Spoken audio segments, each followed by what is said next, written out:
Assalamualaikum warahmatullahi wabarakatuh. Kami dari kelompok 5 mata kuliah pembelajaran Al-Quran Hadis dengan dosen pengampu Bu Siti Nur Afifah MPD akan menjelaskan tentang analisis bahan ajar mengajar Al-Quran Hadis. Sebelumnya perkenalkan nama-nama kelompok 5. Yang pertama ada Rizky Ulansari, yang kedua ada Hana Ismatu Azmi, yang ketiga ada Ayu Muspitasari, yang keempat ada Muhammad Romadhani Al-Roshid.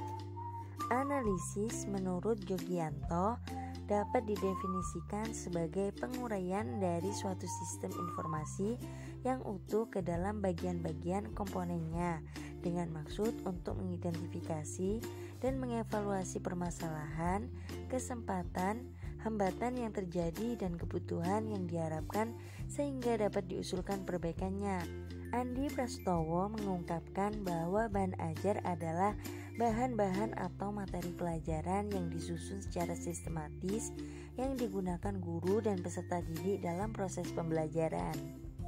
Dapat disimpulkan bahwa analisis bahan ajar adalah suatu kegiatan mengurai, membedakan, memilah, mengelompokkan bahan yang berisi materi pembelajaran untuk digunakan dalam proses pembelajaran, di mana materi pembelajaran tersebut hendaknya dapat dipelajari dan dikuasai para siswa, baik berupa pengetahuan, keterampilan, maupun sikap melalui kegiatan pembelajaran.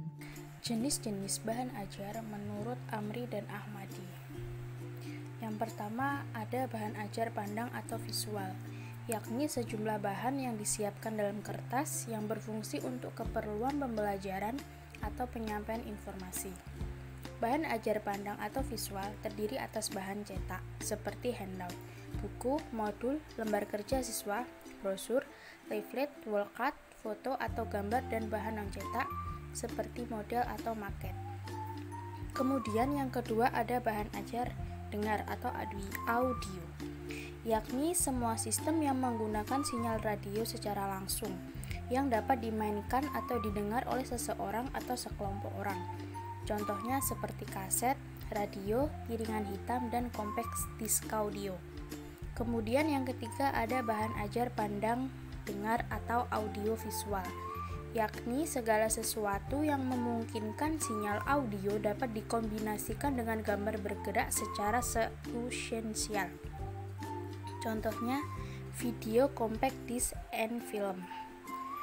Kemudian yang terakhir ada bahan ajar multimedia interaktif atau interactive teaching material, yakni kombinasi dari dua atau lebih media yang oleh penggunanya dimanipulasi atau diberi perlakuan untuk mengendalikan suatu perintah dan atau perilaku alami suatu presentasi.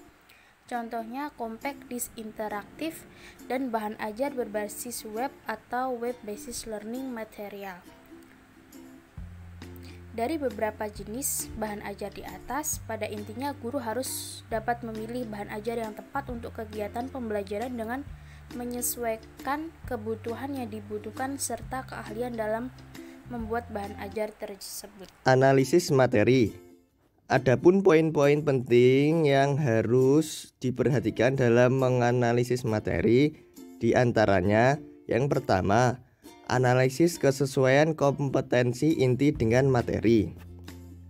Dalam kompetensi dasar, KI pertama harus menghayati ajaran agama yang dianutnya. KI kedua berisi tentang menunjukkan perilaku jujur, disiplin, tanggung jawab, peduli, santun, percaya diri dalam berinteraksi secara efektif dengan lingkungan sosial dan alam dalam jangkauan pergaulan keberadaannya.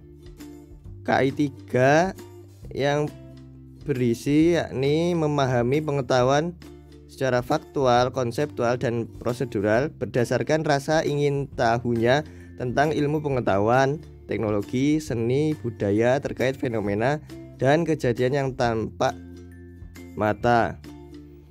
KI keempat yakni mencoba mengolah dan menyajikan dalam ranah konkret, menggunakan, mengurai, merangkai, memodifikasi, dan membuat. Dan dalam ranah abstrak yakni menulis, membaca, menghitung, menggambar, dan mengarang sesuai dengan dipelajari di sekolah dan sumber lain yang sama dalam sudut pandang atau teori. Dengan demikian, merujuk KI yang telah disebutkan, materi dalam Quran hadis ini yang pertama tentang pengertian Al-Quran, kedua pengertian hadis, ketiga fungsi Al-Quran, fungsi hadis, manfaat Al-Quran dalam kehidupan sehari-hari, dan manfaat hadis dalam kehidupan sehari-hari. Dengan demikian dapat disimpulkan bahwa kompetensi inti dengan materi sudah sesuai dan cukup terpenuhi dalam buku Quran Hadis kelas 7 MTS Kurikulum 2013 berdasarkan KMA nomor 183 tahun 2019. Poin kedua yakni analisis kesesuaian kompetensi dasar dengan materi. Kompetensi dasar. Yang pertama, menerima Al-Quran dan hadis sebagai pedoman hidup manusia. Kedua, menjalankan sikap tanggung jawab dalam berperilaku. Tiga, memahami kedudukan dan fungsi Al-Quran, hadis dalam Islam. Keempat, menyajikan kesimpulan tentang kedudukan dan fungsi Al-Quran, hadis dalam Islam. Adapun poin ketiga dari analisis materi yakni analisis kesesuaian tema dengan materi. Misalnya, contoh tema bab 1 Al-Quran dan hadis pedoman hidupku. Poin keempat yakni analisis kecakupan materi. Perlu diketahui, analisis materi pembelajaran dapat diartikan suatu kegiatan pemilihan materi pelajaran minimal yang harus dikuasai dan dimiliki dalam proses pembelajarannya. Materi pelajaran ditinjau dari cakupan diantaranya adalah esensial, yang mencakup tentang konsep kunci keilmuan, tema-tema utama, dan nilai-nilai dasar yang memiliki karakteristik sebagai berikut. Yang pertama, universal. Jadi, kunci keilmuan mempunyai tingkat generalisasi yang tinggi. Kedua, adaptif. Kemampuan untuk mengadaptasi perubahan dan perkembangan pengetahuan juga teknologi. Ketiga, transferable. Konsep-konsep yang ada dalam pokok-pokok pembahasan tersebut dapat dimanfaatkan atau digunakan bagi pemecahan masalah dalam berbagai pihak. Keempat, aplikatif.